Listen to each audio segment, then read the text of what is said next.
नमस्कार दोस्तों, कैसे हैं आप लोग। उम्मीद करता हूं सभी लोग स्वस्थ होंगे और मस्त होंगे। स्वागत करता हूं आपका गौतम सीटेट क्लासेस में। तो चलिए दोस्तों, आज की क्लास की बात करते हैं। आज भी हमारी हिंदी पढ़ाई क्लास है। इसमें क्वेश्चन नंबर 256 से लेके 265 तक डिस्कस किए जाएंगे। और भाई ये जो हिंदी पढ़ाई क्लास है ये 18वीं क्लास है। इससे पहले 17 क्लासेस हो चुकी हैं। मेरा जो पढ़ाने का तरीका है वो पॉजिटिव और नेगेटिव, जो मेरे पुराने बच्चे हैं सभी लोग जानते हैं। जो लोग नया है उनको बता देना चाहूँगा कि ये एक ऐसा तरीका है कि आप 60 सेकंड के प्रश्न को सिर्फ 6 सेकंड में सॉल्व कर सकते हो। ये इतना बेहतरीन तरीका है। और मैं सीटेट का फर्स्ट पेपर, जिसमें कि सीडीपी का जो पोर्शन होता है वो 90 मार्क्स का होता है, सिर्फ पॉजिटिव और नेगेटिव से ख़त्म कर देता हूँ। और सेकंड पेपर जो कि 75 सीडीपी लिए हुए होता है वो भी नेगेटिव पॉजिटिव से ही ख़त्म हो जाएगा। और बाकी का जो पोर्शन बचता है उसके बारे में बताता हूँ कि भाई किस तरह से उसको सॉल्व करना है। तो अगर ये सब आप कर लोगे, इन सब चीज़ों को फॉलो करोगे, तो मैं आपको जितने परसेंट कहो उतने परसेंट गारंटी दे सकता हूँ आपका सीटेट क्लियर हो जाएगा। लेकिन उसके लिए आपको एक काम करना पड़ेगा। आपको इन पॉजिटिव और नेगेटिव को समझना पड़ेगा, एक्चुअली ये कॉन्सेप्ट क्या है। और इसको समझने का सबसे बेहतर तरीका ये है कि आप मेरे जिस सब्जेक्ट की भी क्लास देख रहे हैं उस क्लास को सीरियल से देखें, सीरियल वाइज। यानी कि जैसे अब हिंदी की आज आपने ये वीडियो देखा, मान लो कोई बच्चा यहाँ नया आया है, तो चलो इस वीडियो को देखने के बाद फिर अगर आप तैयारी अच्छे से करना चाहते हैं तो 18 से नंबर 1 पे पहुंच जाओ और वहाँ से धीरे धीरे देखो, तो आपको पॉजिटिव और नेगेटिव अच्छे से समझ में आएगा। और दूसरा काम ये करना है कि मेरे चैनल को सब्सक्राइब करो और नोटिफिकेशन जो बेल है उसको पुश करो, ऑन करो, ताकि आपको हर क्लास का नोटिफिकेशन मिले, आपकी कोई क्लास ना छूटे। क्योंकि अगर क्लास छूटती है तो समझ लो बहुत कुछ छूट जाएगा आपका। एक भी क्लास अगर आप मिस करोगे तो आपको प्रॉब्लम हो सकती है। तो चलिए दोस्तों, स्टार्ट करते हैं कि किस तरह से 60 सेकंड का क्वेश्चन 6 सेकंड में सॉल्व होता है। 256 क्वेश्चन। और जिन बच्चों के पास पीडीएफ वो अपनी निकाल लो, और जो चीज़ें मैं बताता हूँ या उसको आप लिख लिया करो, वो आपकी थ्योरी हो जाएगी। और इससे ज़्यादा थ्योरी देखो सीटेट में नहीं आती है, मैं कई बार बता चुका हूँ आपको। सारा सीटेट प्रैक्टिकल बेस्ड होता है, तो हम उस चीज़ पर ध्यान देंगे। हिंदी भाषा का आकलन करते समय पोर्टफोलियो बच्चों के बारे में यह बताता है कि, अब देखो ये पोर्टफोलियो का क्वेश्चन आया है, तो अब मैं आपको बता देता हूँ कि एक्चुअली पोर्टफोलियो होता क्या है। पोर्टफोलियो के अंदर बच्चा जो भी वर्क करता है, जो भी काम करता है, जो भी उसकी परफॉर्मेंस होती है, खेल में कैसा है, पढ़ाई में कैसा है, सीसीए में कैसा है, अपने दोस्तों के साथ कैसा है, अपने टीचर के साथ कैसा है, आज कैसा है, कल कैसा है, ये सारी चीज़ें पोर्टफोलियो के अंदर लिखी जाती हैं। और पोर्टफोलियो एक तरह की फाइल होती है, स्कूलों में बनाई जाती है। तो अब पढ़ते हैं क्या बताता है अभी पोर्टफोलियो। मैंने बता दिया, अब जो चीज़ मैंने बताई उसी में से कुछ ना कुछ मिलेगा। उनकी प्रगति में माता पिता की भूमिका कैसी है। देखो भाई, ये जो माता पिता शब्द या अभिभावक शब्द है ना, ये शब्द लगभग नेगेटिव है। क्योंकि जो बच्चे का स्कूली जीवन होता है ना, उसमें माता पिता या उसके अभिभावक का जो योगदान होता है वो नाम मात्र होता है। तो किसी सेंटेंस, किसी ऑप्शन में अगर माता पिता आ रहा है तो उसका जो वेटेज है वो कम है। जैसा कि मैं कई बार बता चुका हूँ कि देखो भाई, ये नेगेटिव पॉजिटिव कुछ नहीं है, ये तो सिर्फ वेटेज पता करवाते हैं आपको। यानी कि सीटेट में जो ऑप्शन होते हैं ना, उनका सबका अपना अपना वेटेज होता है। किसी से बच्चा 10% सीख रहा है, किसी से 20 सीख रहा है, किसी से 30 सीख रहा है, किसी से 50, किसी से 100। आपको वो फाइंड आउट करना है जिससे बच्चा 100% सीख रहा है, यानी कि जिससे बच्चा सबसे ज़्यादा सीख रहा है। 100% तो खैर किसी से भी नहीं सीख पाता है, कहीं ना कहीं कमी बाड़ी रह जाती है, लेकिन जिससे सबसे ज़्यादा सीख रहा है तो वो आपको नेगेटिव पॉजिटिव से पता चलेगा। अब जैसे मैंने बता दिया माता पिता जो है लगभग नेगेटिव होता है, तो आप समझ लो कि इसका वेटेज कम है, इसको छोड़ दोगे, होल्ड पे कर दो। उनकी प्रगति में शिक्षकों की भूमिका कितनी होती है। अब सपोज, वैसे तो मैंने पोर्टफोलियो आपको बता दिया, लेकिन आप नहीं भी जानते हो तो इसमें ना तो कोई पॉजिटिव वर्ड है ना कोई नेगेटिव, इसलिए इसको होल्ड कर दो। वे क्या जानते हैं, इसको भी होल्ड कर दो कि ना नेगेटिव है ना पॉजिटिव। अब देखो, क्रमशः उनकी प्रगति किस प्रकार हो रही है। जैसे कि मैं बताया, जो पोर्टफोलियो है वो यही बताता है कि बच्चा स्कूल के अंदर क्या क्या गतिविधि कर रहा है, क्या क्या एक्टिविटीज कर रहा है, वो सब इसमें लिखा होता है। तो अगर आपको बच्चे की प्रगति देखनी है तो आप पोर्टफोलियो उठा लो, उसमें पता चल जाएगा कल बच्चे ने क्या किया था, आज क्या किया है, और उसका कंपैरिजन आप कर सकते हैं। तो इसका आंसर होगा फोर्थ। अगला क्वेश्चन देखेंगे। किस साहित्यिक विधा को पढ़ाते समय आप सस्वर पठन पर अनिवार्यता बल देंगे। देखिए, ये जो क्वेश्चन है ये सीटेट का जो सेकंड पेपर आता है उसका है। तो इसमें मैं बता दूं, देखो सस्वर जो होता है ये एकांकी जो है ये सस्वर पढ़ा जाता है। एकांकी क्या होता है, ये नाटक की तरह ही होता है, पर नाटक नहीं होता है, नाटक कह भी सकते हैं। देखो, एकांकी में क्या है, एक तो उसमें जो पात्र होते हैं वो बहुत कम होते हैं, और ये मैच्योरिटी से स्टार्ट होता है। जैसे मान लो अगर किसी पात्र के बारे में बात हो रही ना, तो ये नहीं कि उसके जब से वो पैदा हुआ तब से उसके बारे में बताएंगे, वो जब मैच्योर हो चुका है इसके बाद की कहानी बताएंगे, और जल्दी जल्दी इसको खत्म करना होता है, बहुत छोटा होता है, एक बार में ही खत्म करना होता है, तो इसका सस्वर वाचन होता है। बाकी देखो आत्मकथा बहुत लंबी लंबी किताबें होती हैं, जीवनी भी लंबी होती है, यात्रा वृत्तांत भी लंबे होते हैं। ये सिर्फ एकांकी बहुत छोटा सा होता है और इसको बहुत जल्दी खत्म करना होता है, इसलिए इसमें सैसवर वाचन किया जाता है। ये सीधा सीधा क्वेश्चन था, इसमें कुछ ज़्यादा नेगेटिव पॉजिटिव नहीं। कोई भी भाषा पुस्तक तभी सफल मानी जाएगी कब जब वो कोई पॉजिटिव चीज़ करेगी। क्वेश्चन को इस तरह से पढ़ो कि भाई पॉजिटिव पूछ रहा है नेगेटिव, तभी तो नेगेटिव पॉजिटिव का फायदा होगा। तो कब जब वो पॉजिटिव चीज़ करेगी। तो देखो फोर्थ से स्टार्ट करते हैं। वह बच्चों में केवल प्रसिद्ध साहित्य से परिचित कराए। देखो जो केवल, मात्र, सिर्फ, ही, अगर ये शब्द आ जाएं तो ये नेगेटिव होते हैं, क्योंकि ये आपको बाउंड कर देते हैं, आप एक ही चीज़ पे फंस जाते हो। देखो जो साहित्य है वो सेकंड पेपर में, सेकंड पेपर यानी कि सीटेट का सेकंड पेपर, उसमें पॉजिटिव रहेगा, है ना। तो ये हमें पता ही नहीं चल रहा है अभी नेगेटिव सेकंड पेपर का है या फर्स्ट पेपर का है, तो कोई बात नहीं। लेकिन प्रसिद्ध जो आ गया है ना, ये प्रसिद्ध शब्द नेगेटिव है, केवल भी नेगेटिव और प्रसिद्ध भी नेगेटिव, तो इसमें तो दो नेगेटिव आ गए, इसको छोड़ दो। वह बच्चों को व्याकरण के नियमों से परिचित कराए। व्याकरण और नियम दोनों नेगेटिव है। मैंने बताया कि जो बच्चा आपके पास आएगा ना, वो छोटा बच्चा है, 5 साल के बाद 10 या 12 साल तक का बच्चा आपके पास आना है, 5 साल से, और वो बच्चा नियमों में रहना पसंद नहीं करता, उसको व्याकरण समझ में नहीं आएगा, क्योंकि व्याकरण जो है ये जब उसका मैच्योरिटी लेवल अच्छा हो जाएगा ना, तब उस इन चीज़ों को समझेगा। अभी तो वो उन चीज़ों को समझता है जिनको वो खुद कर सकते, खुद जो प्रैक्टिकली जो चीज़ें हैं उनको वो ज़्यादा समझता है, लर्निंग बाय डूइंग ज़्यादा समझता है, वो कल्पना में रहता है। तो उससे वही चीज़ें कराओ, फालतू के व्याकरण नियम बच्चों को मत कराओ, ये नेगेटिव। वह यानी पुस्तक की बात कर रहे हैं, वह बच्चों को प्राचीन साहित्य की पूरी जानकारी दे। देखो भाई ये क्या हो रहा है, यहाँ पे एक तरफा बात हो रही है।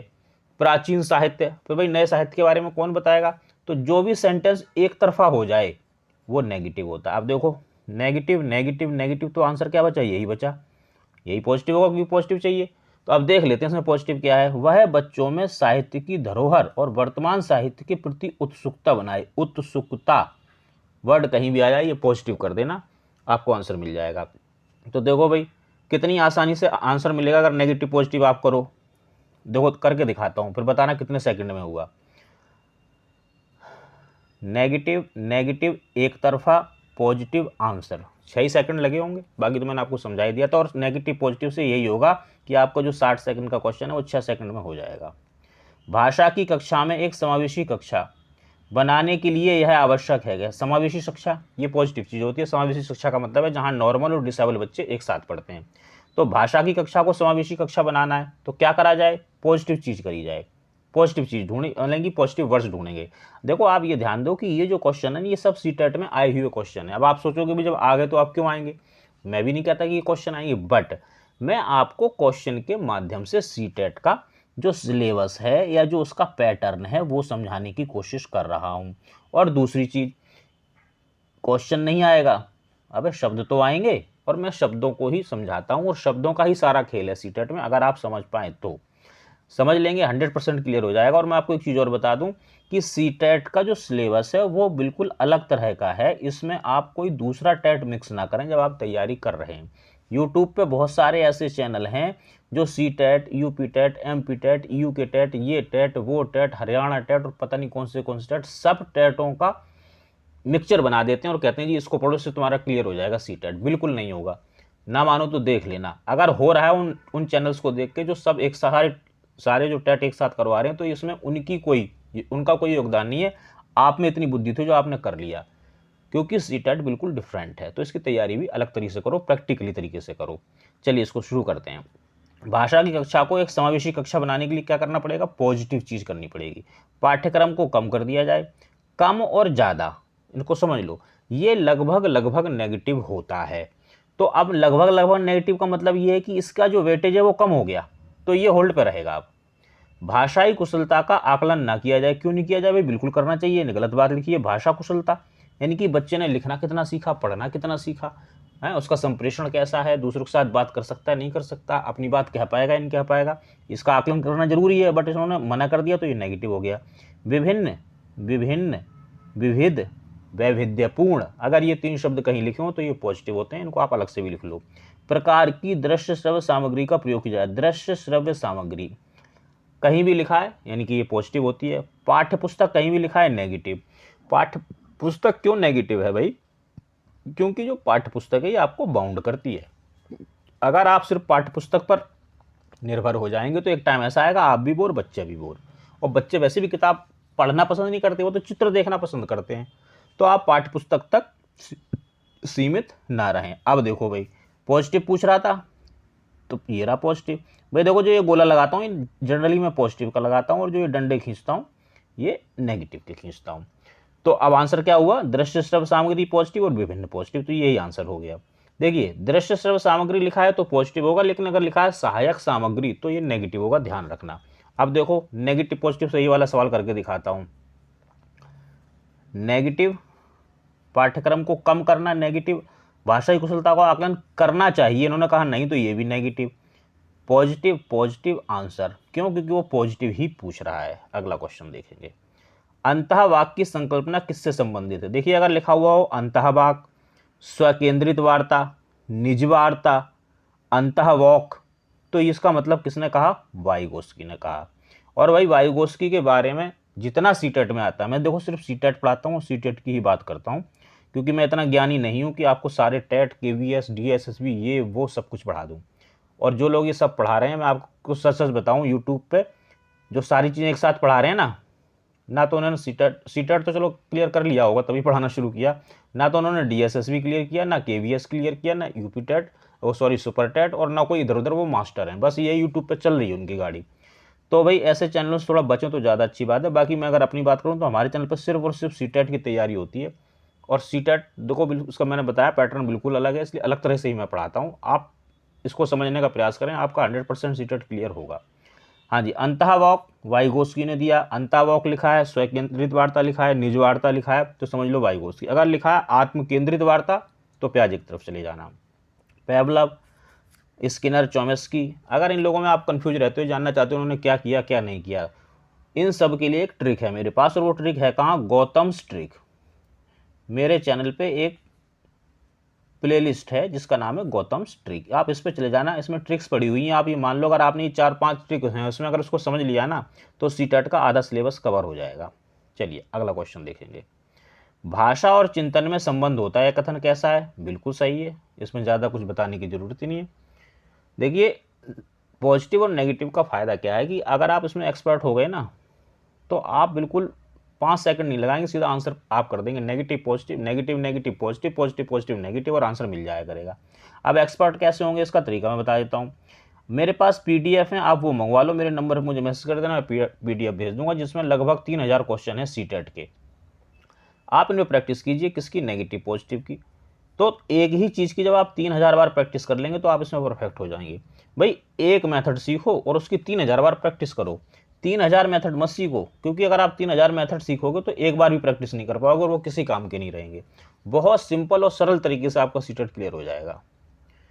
लोकगीतों को भाषा की कक्षा में स्थान दिया जाना चाहिए, क्यों? भाई देखो, क्लास के अंदर कोई भी काम हो रहा है ना, वो पॉजिटिव ही होना चाहिए। हम नेगेटिव काम थोड़ी कराएंगे बच्चों को। स्कूल के अंदर जो चीज़ें हो रही हैं वो पॉजिटिविटी के लिए हो रही हैं, तो पॉजिटिव ढूंढना है। चलिए ढूंढते हैं। लोकगीतों को बढ़ावा देना भाषा शिक्षण का मुख्य उद्देश्य है। भाई मुख्य उद्देश्य लोकगीतों को बढ़ावा देना है, और फिर बाकी जो चीज़ें उनका क्या होगा? उन चीज़ों को बढ़ावा नहीं दोगे। ये एक तरफा सेंटेंस है, वन साइडेड, और जो चीज़ वन साइडेड हो वो नेगेटिव होती है। लोकगीत गाए जा सकते हैं, ठीक है भाई, गाए जा सकते हैं, उसमें क्या प्रॉब्लम है, लेकिन इसमें अच्छी और बुरी, नेगेटिव और पॉजिटिव कुछ भी पता नहीं चल रहा तो इसको होल्ड कर दो। केवल लोकगीतों के माध्यम से पारंपरिक मूल्यों की शिक्षा दी जा सकती है। जो केवल शब्द आ गया ना, ये है नेगेटिव। केवल, मात्र, सिर्फ, ही, एकमात्र, कहीं भी आए इसको नेगेटिव कर देना, क्योंकि आपको बाउंड कर देता है, और ऐसा कोई भी ऑप्शन जो बाउंड करे वो नेगेटिव है। इससे बच्चे सांस्कृतिक विशेषताओं से परिचित होते हैं। अब देखो, संस्कृति की बात हो रही है, और जो ये लोकगीत हैं ये संस्कृति की ही देन है, संस्कृति से ही उपजे हैं ये, तो भाई आंसर भी आपका यही होगा। और अगर आपको मान लो ये सारी जो मैंने आपको कहानी बताई, जो आपको थ्योरी समझाई, ये समझ में नहीं आ रही, तो देखो नेगेटिव पॉजिटिव से कैसे मिलेगा? ये वन साइडेड हो गया। मुख्य उद्देश्य लोकगीत गाए जा सकते हैं, इसमें कुछ पता ही नहीं चल रहा क्या है क्या नहीं है। केवल, ये नेगेटिव हो गया। तो फिर आंसर क्या बचा? संस्कृति, जो सांस्कृतिक विशेषताएं उससे बच्चे परिचित होते हैं, और जो लोकगीत है वो संस्कृति का ही हिस्सा है, तो इसको आप आंसर कर सकते हैं। अगला क्वेश्चन, पाठ पढ़कर बच्चों से प्रश्न बनवाने से क्या होगा, पॉजिटिव चीज़ होनी चाहिए। मैं बार बार बता रहा हूँ कि क्वेश्चन को इस तरह से पढ़ो कि नेगेटिव पूछ रहा है या पॉजिटिव पूछ रहा है। अगर आपने ये हैबिट डेवलप कर ली तो समझ लो मेरा जो मिशन है वो कामयाब हो जाएगा और आप सीटेट क्लियर कर जाओगे। देखिए, इस बात का पता चलता है कि बच्चे प्रश्नवाचक शब्दों से परिचित हैं या नहीं। इसमें ना तो कुछ नेगेटिव है ना पॉजिटिव है, मतलब जो वर्ड्स मैं बताता हूँ नेगेटिव पॉजिटिव वो यहाँ नहीं है।